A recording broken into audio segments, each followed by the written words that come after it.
Just relax, no? Dili ta ma-pressure sa kinabuhi, no? Dili ta ma-pressure sa life, ingana. No! Just calm down. Kay ang Ginoo lang ang mulihok, ana. Let God move in your situations.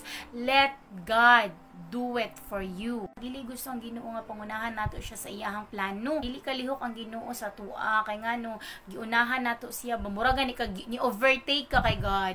No, dili gusto ang Ginoo nga mo overtake ta sa iyahang plano nga maguna-una ta. Kailangan dili ta magsalig sa tuang kakayanan. Kay kailangan saligan nato ang atong gamhanan nga amahan nga nakabalo sa tanan.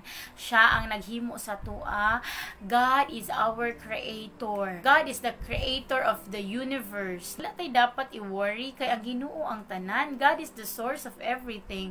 So kailangan calm down, no? Relax, just relax, no? Dili ta ma-pressure sa kinabuhi, no? Dili ta ma-pressure sa life, ingana. No! Just calm down kay ang Ginoo lang ang mulihok, ana. Let God move in your situations. Let God do it for you.